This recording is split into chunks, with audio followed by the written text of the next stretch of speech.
Iran unveiled its first-ever missile class integrating a Hypersonic glide vehicle, which represents a potentially revolutionary development for the country's strike capabilities against targets across the Middle East and possibly far beyond. The Fateh missile was unveiled at a ceremony attended by President Ibrahim Raisi and senior officers from the Revolutionary Guards Corps, a service which is responsible for the country's ballistic missile arsenals as well as the large majority of its overseas operations. Amir Ali Hajizadeh, the head of the Corps' aerospace forces, stated regarding the missile, "The precision-guided Fateh hypersonic missile has a range of 1,400 kilometers and it is capable of penetrating all defense shields," which was widely reiterated by state media outlets. It can bypass the most advanced anti-ballistic missile systems of the United States and the Zionist regime, including Israel's Iron Dome. One outlet reported elaborating that the missile has a maximum speed of Mach 14, which is considered sufficient to bypass any known missile defense system. Should the Fateh enter service in the near future, it will make Iran the fourth country in the world to field Hypersonic glide vehicles after China, Russia and North Korea,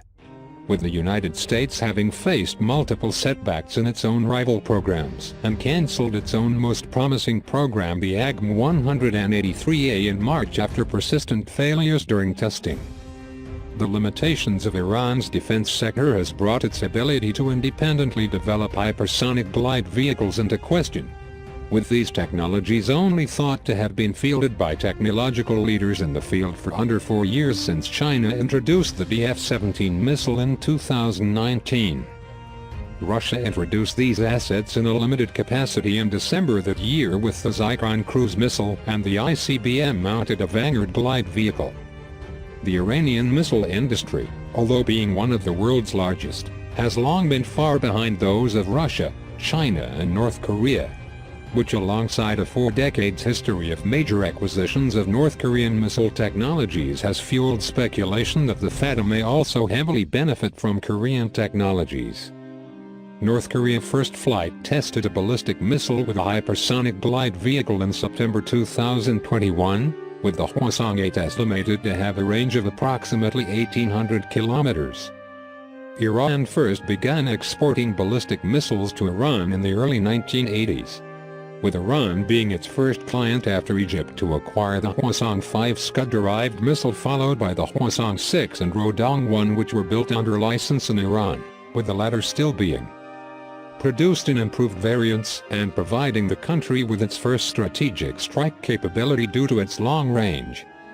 These were followed by a range of other missiles including the Hwasong-10 with a very long 4,000 kilometers range, which was produced in Iran under license as the Khorramshahr,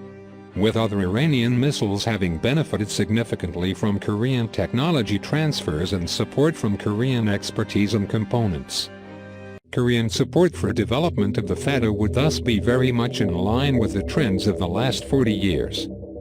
Pyongyang has benefited not only from considerable revenues from arms exports and technology transfers to Iran,